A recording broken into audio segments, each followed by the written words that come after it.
Let's say you are like absolute dead set on this. Number one is you need to have a reason why you're the best person in the world to go and build this. Number two is you need to make a decision about whether or not this is going to be organically built, local investment built, or external private market built. Number three is I would heavily advise finding a co-founder or a co-founding team.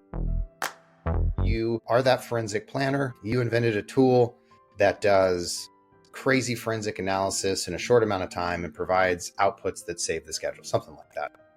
And you want to now take this idea that's working at your company or you've worked with clients on, and then transition this to a product. How do we start going down that route? So the reason why a co-founder is so important is that serendipitous skill set. Like, why are you the best in the world to do this idea? Well, the chances are you're not. But the chances are you and two other people or one other person is, because you've got skill sets that if you were combined into a single human, you would be the best in the world. Your goal is not to build a product. Your goal is to find value.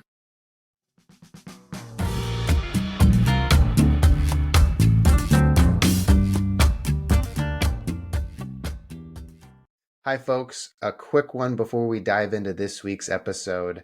Our book, The Critical Path Career, How to Advance in Construction Planning and Scheduling, is out now, and you can order it on Amazon. We'll include a link below. This is a great way to show support for the Beyond Deadlines podcast, and Greg and I have worked extremely hard taking everything we know in our 30 years of experience, plus everything we've picked up from shooting this podcast, and we've tried to pack it into an information-dense book that you can use right away. In the book, we have specific strategies on how to get a raise, how to get a promotion, and find a new job. We include 26 of the best interview questions that we have come across, in addition to 34 specific impact ideas that you can go use on your projects today. We want to thank everyone who's shown us support so far and enjoy this week's episode. Welcome to the Beyond Deadlines podcast, where we tackle challenges that planning and schedule leaders come across on a day-to-day basis. My name is Micah, and I'm a planning and scheduling manager.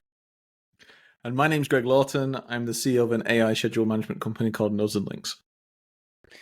As a construction scheduler, you have a couple different career options. One of them is starting your own tech company.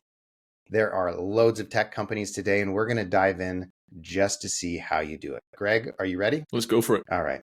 So let's say, Greg, that you have an interesting idea, and this idea has just been burning inside of you for months and months and months, and you think you can turn this idea into a product and then go sell this product. How do you do it? Okay, there's an enormous subject there, but what I can talk about is the practicalities. But I think really you should start with, should you do this? Because it's one of these principles when I talk to people about grass is always greener. They're like, when I'm a consultant or when I'm employed, I get paid per hour. And if I build, for example, software, I can be earning money whilst I'm not working, because you can you do it as a software as a service or something like that. The reality is that most entrepreneurs actually earn less money than they would if they were just employed. So if you add in what they're actually paying themselves as they're building the business, and then let's say they sell the business and they get an exit, most people earn less than if they just had a job and you've worked a tremendous amount more hours.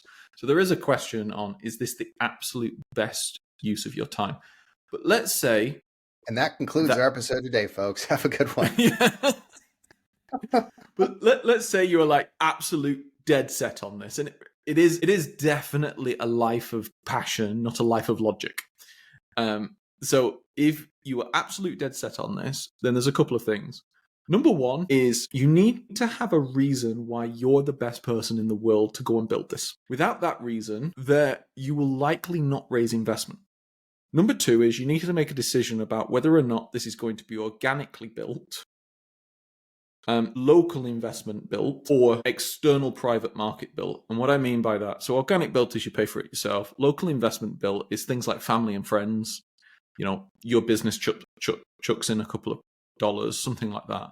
And then public markets is things like venture capitalism, which they all have different requirements as to how much money you have to earn, what's the growth weight, what's the risk profile, all of these kinds of things. So that's number 2. Number 3, now as a mediumly successful entrepreneur at the moment, I'm still going through the journey. I look at TikTok and YouTube and oh my god, the amount. I'd say low to medium.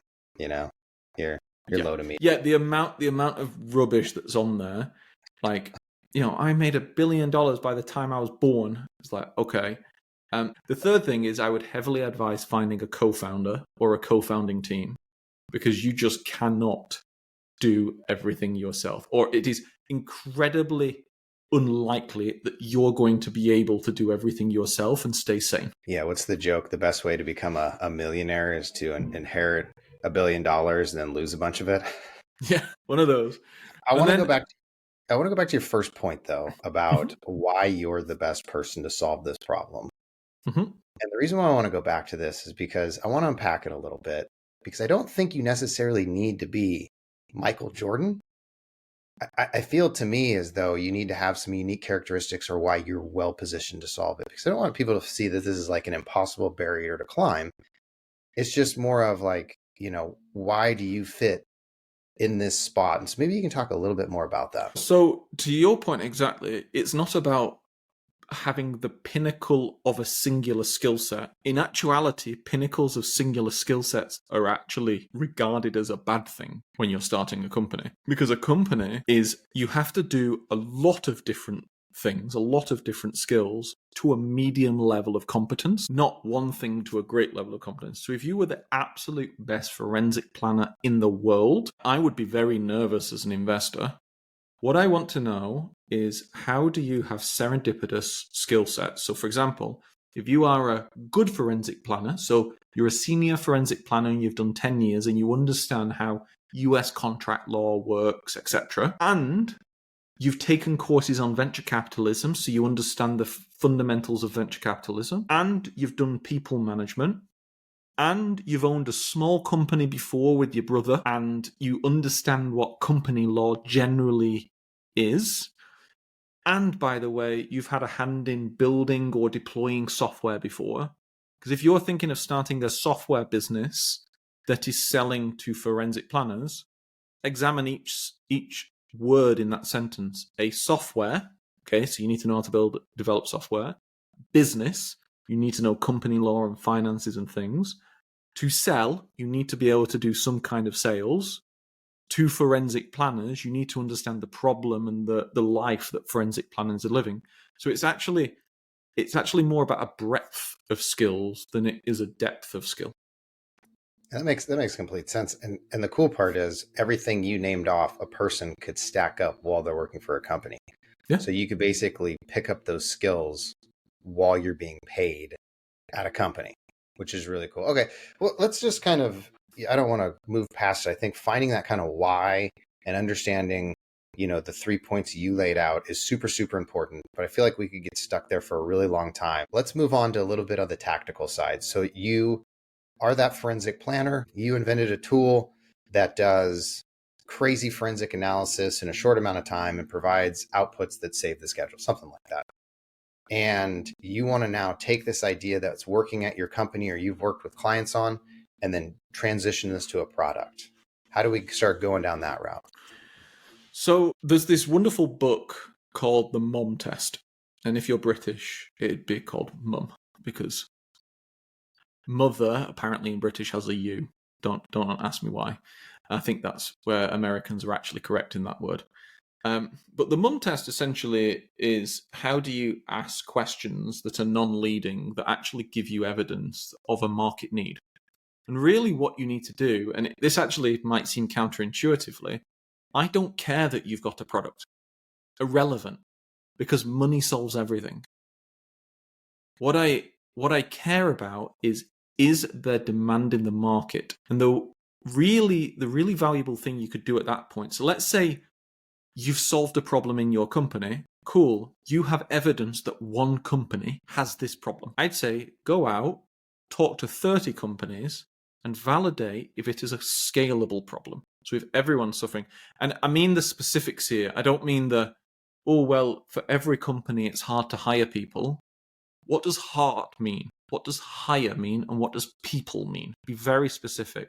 Oh, well, for this very specific forensic scheduling role, we only get 5 applicants and none of them have been applicable, so this project has been delayed, blah, blah, blah. Like, incredibly specific. And to be honest, that element of work, people need to, it's a skill in, one, it's a skill in itself, and two, you need to slow down. Because when everyone thinks about starting a company or launching a product, they want to get to the product as fast as possible. And actually, what you're dealing with in startup land is resource allocation. And the only finite resource that really exists, if you're competent at financial planning and pitching, is time. Money doesn't exist because you can raise money. It's time. So if you spend 6 months building something that nobody wants, you've wasted an enormous amount of time. So what I'd say is you have to go out and validate the market demand, and you have to validate it in the most detailed way that you possibly can. Yeah, that's perfect. I think it tees it up nicely. So let's say you go through that, you validated the market demand, and you come away thinking you have a pretty good size market here. Walk me through actually some of the numbers of what that market would actually look like. So you talk to 30 people and it seems like 16 of them are in it. What's the tipping point for you that you get that energy and that idea and that then the actual math line up to say, let's go take this to the next step? Well, it really depends on which of those 3 models. If you're doing an organic business yourself, then really it comes down to can you hit your financial stability goal very quickly so you're able to kind of function yourself, and then does that lead you to very quickly to your abundance goal, something like this. If you're talking about venture capital, which is where the most of my experience is, it really comes down to, can you return venture returns to the investor?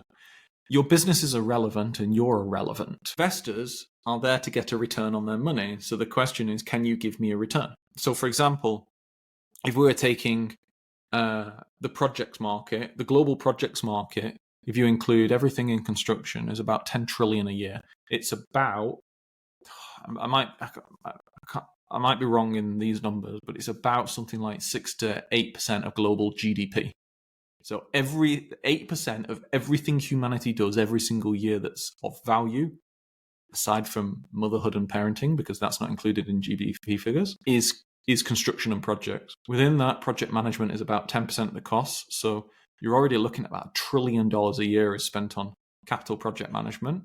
And then within that, you've got specific disciplines and deviations. At the moment, the numbers are about 20 to 30 billion a year is spent on project management software. And that's specifically the Microsofts, the Oracles, the Nodes and Links, the Deltex, the Safrans, these kinds of ones. But that's growing rapidly. So it's really about looking at, can you get to a level of venture return within a time period and an investment that makes sense. Let's say you've laid out those models and it seems like you can get to that return and you have some hot leads on some customers that now want to see this product in action. Let's switch gears a little bit out of the fundraising, company ideation, and let's get into now it's go time. You mentioned finding a co-founder. That seems to be extremely important. So walk me through finding a co-founder and let's say to MVP, if that makes sense. Got it. So the reason why a co-founder is so important is that serendipitous skill set. Like, why are you the best in the world to do this idea? Well, the chances are you're not. But the chances are you and 2 other people or 1 other person is. Because you've got skill sets that if you were combined into a single human, you would be the best in the world. What you actually want to do at that point is, your goal is not to build a product. Your goal is to find value. So again, don't race to build a product. What you're trying to do is you're trying to very quickly run experiments. Now, one of the most efficient ways to run an experiment is maybe to build a tiny bit of a product. So, coming soon, register now. Like, it could be that simple as in sign-ups or something like this. But what you're trying to do is you're trying to get as much information for as little cost and time as possible. In project scheduling, that's more difficult to do. If you're in a business, it's easier to do because you don't have to go through IT and InfoSec and vendor security and all of this. But what you're really looking there is relationships and people to actually help you through opinion, because there are very, very, very few companies in our industry in the world that would engage someone without a product. And that's actually one of the reasons that our industry is so antiquated and doesn't have modern products. It's because you can't just stick an idea on GitHub and have a bunch of developers from around the world give you feedback. Like, you have to officially talk to the head of innovation and then officially write a business case. And, there's just all this gel and goo in the wheels of actually making change. Let's say then you've found a couple of people who are really, you've got your evidence and they're really passionate and can give you detail. People misunderstand what an MVP really means. There is no such thing as a minimum viable product. It's all a gauge. The original term of MVP was coined by Andreessen Horowitz, and the definition is, it was under the definition of product market fit, which is you are selling so fast your salespeople can't keep up, and you've got too much money in your bank that actually the level of money you have is being a problem. And it's like, okay, then that's really like Apple has just got there. So you wind it back. What it is there's a period of experimentation. And to me, a minimum viable product is you have gone through experimentation and you're now in scaling. So for example, would it be valuable to automate this? Well, I'll build a super quick automation and see if people care. And then based on that, if they're super excited, but it needs to API link into this thing, then you build the API. And then you're like, and also it needs to do this report. And then you build the report. And then you do that. And then suddenly usage falls off a cliff. It's not a bad thing, by the way. It's like, okay, why? And then like, we only do that once a year. Okay, well, that's not the product I need to build. So what I'm trying to say here is there's just so much iteration that you have to do in testing, which is why speed of testing and not being wedded to any single thing is actually a super important trait. I think the other one that we hit on just a little bit, but I wanted to clarify as well too, is being able to make relationships with general contractors, subcontractors, owners. So that way, when you are in that testing phase, you mentioned a couple things like getting onto their security platform. I mean, the companies I've worked at for with Google, that can be months and months and months of getting to the point where someone can actually use your product. But if you have those relationships built up, there's a little bit of trust there and it can be a little bit easier to get going. Or you can find partners that have, lower security parameters for pilots and things like that. So one thing to probably keep in mind as you go through that mom test is to kind of figure out, who you can find to go test with. Because in that stage, if you're sitting there waiting for 3-4 months just to get in the door, I mean, that can be a real probably slowdown in the process. So let's say you nail those first couple customers and you're kind of starting to figure out a product, and you mentioned the word scale. How do you go from probably pants on fire, running around, trying to get everything done, 1 million people, get customers in, and start to turn the corner towards a more scalable solution? So when I talk about scale, what I mean by that is the specific definition of vastly increased productivity of the founders. So the founding people with the only productivity from day one. And how do you scale that? Now, there's only 4 mechanisms of scale. Number 1 is money. You buy services. You use money to buy things or leverage things. Number 2 is people. So you hire people. People are scale because if you can manage them well, they do work for you and you can also do work, which means that you do more work than just you on your own. You have eyeballs, which is marketing scaling. And then the final one is machines, which is software code or actual engines or whatever. Like a screwdriver is automation and scale because you can scale how many screws you drill in. And really what it is about, for each job that you're doing, figuring out what's the best scale mechanism. And needless to say, within that, you can actually see that there's massively changing skill sets throughout this very short introduction to entrepreneurship I've discussed. So at the start was some kind of industry knowledge. Then there's some kind of product testing, which is not common skill sets. And then there's some kind of financial modeling and market assessment, which is strategic analysis. Cool, you can do it if you've been at Bain or McKinsey or in a strategic department. It's difficult to do else. Then we've done enterprise sales and navigating those. Now we're on to hiring and people management in a scale organization. Ultimately, it'll all come down to people in some regard. Like even WhatsApp had like 50 people and there weren't 50 founders. So they hired somebody, even though it was mostly software scale. And what you're trying to do in that scale is actually find repeatable delivery of value. So if you're an eyeballs company, which is what Facebook was, like Facebook didn't monetize until it was well in the billions. You're trying to automate the production of eyeballs, really. But if which is not monetary, is what I'm trying to say. But if, for example, you're a software company, you are monetary. So what you're trying to do is automate repeatable sales, both lands and expansion of current contracts. Now you do that via good hiring, good processes, procedures, and trying to systematize and processize everything that you've done previously. So this is my opinion, but the journey of an entrepreneur is that the entrepreneur is the person who's able to spearhead understanding the skill set, which is going to be critical to the business. And then they are able to processize it to an extent. And then they're able to define, hire, and bring someone in and manage them appropriately who can actually take that professional. That makes a ton of sense on how to view that company through the stages as it goes.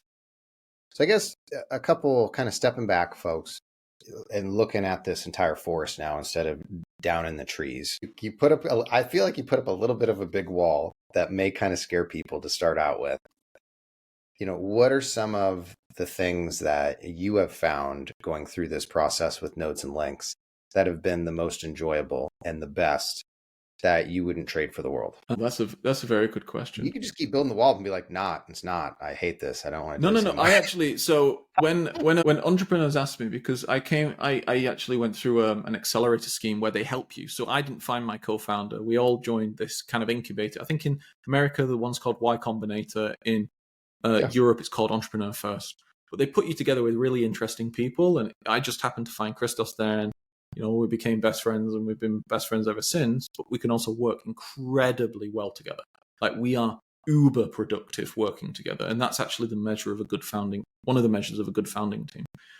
What I actually tried to dissuade everyone from being a software entrepreneur, because it is a hard life. And, there's no such thing as working hours. There's no such thing as, a bed that you could fall on if things go wrong. And then at that point, if they want to do it, cool, go for it. But you're well aware. But flipping it to your point about what are the most enjoyable, the camaraderie, because you really are trying to create something. You're creating something that is entirely your own. It's almost the only thing I can like it to is when you're a kid and you're playing with Lego and connecting, you build something that's your own. Like it just has that intrinsic love and feel to it. And then the second thing is, and it really comes down to a personality trait, is I love every single day. Every day, no matter how hard it is, I wake up and I'm actually excited to go to work. But that's because my personality and my belief systems, this was the job that I was destined to do. I am not destined to be an employee in a large company. It's just not. It's just what I'm trying to say there is there's a positive and negative. Like if I was an employee in a big company, I'm a disruptive person. Yeah, I know. I've worked with you a little bit and on this podcast. And I mean, I wouldn't want to work with you at a large company. Rules are guidelines, Micah. The world is built on rules, Greg. You need to follow the process. All right. Well, okay. Another one more Forrest question before we wrap this one up that came to my mind. You talked about things that you like and enjoy. Maybe talk a little bit about some of the classic kind of day-to-day that I think people would be interested in, and do a couple different scenarios, kind of maybe one day when you're just getting started and now one day kind of doing the scale and now one day where you're at now. I mean, you can be brief and summarized, but just a little bit just to kind of give people a flavor Got of what it. your day to So day when like. you're when Maybe you're it's getting so far going, away from what you're used to. Yeah. when you're getting going, the weirdest thing is your day's empty and no one tells you what to do. You could literally just skive a day and it doesn't matter. But in those early days, what it is there's a couple of things you can do that are such high value that you don't need to work crazy hours. It's getting those conversations and getting the evidence.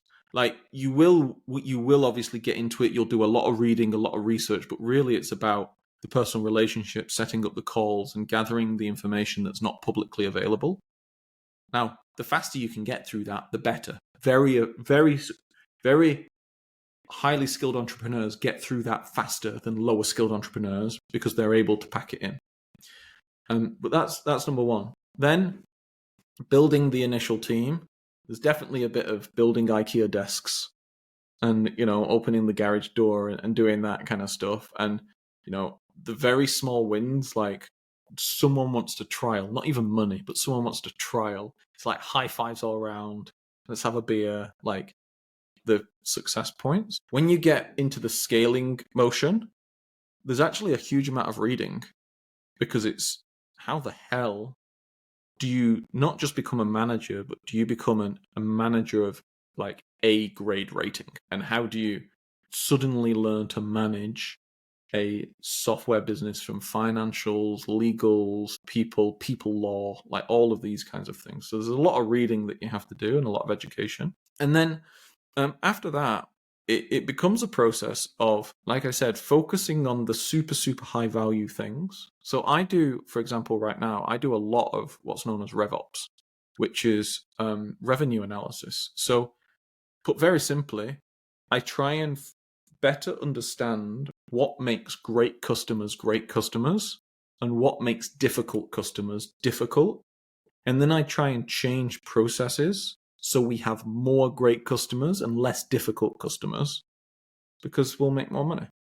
And also, people will like us more. So you can pick these pet projects, and it's the things that are, at the absolute top of the pyramid that matter the most.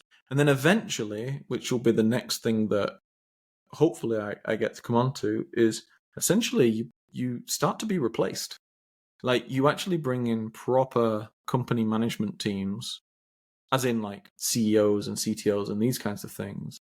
And the founders go back to doing what they did right at the start, which is the thing that most people don't have the skill set to do, which is evangelizing and thinking of visions for the industry based on problem statements. So, you go to, I don't know him personally, but if you take like Sam Altman from OpenAI, how much day-to-day work do you think he's actually doing versus sitting on panels at Davos talking and pontificating about the future? He's a brand. Now, Elon Musk definitely works hard, but he's 100% a brand. Like, people buy Teslas because they like him. It's that kind of thing. My personal one is I love what we do. I love doing these podcasts. I actually love writing my book. It's so much fun. I love speaking to people about their careers and actually just having more time to just give value to people for free, zero cost. Like that's where I'm hoping to get to in the next couple of years. Brilliant. Well, folks, if you've enjoyed this conversation, now's the time to hit that like, subscribe button, share with your team, share with the people around you, help grow our community. Also, if you are working on a product or have an idea, don't hesitate to reach out to me on LinkedIn, DM me. I have looked at loads of technology over the years, and I'm happy just to give you a couple pointers, review it, talk it, act as a sounding board. I know that can be tough to find out there as you go on your journey. For us at Beyond Deadlines, we hope you have a great week, and we'll see you on the next one.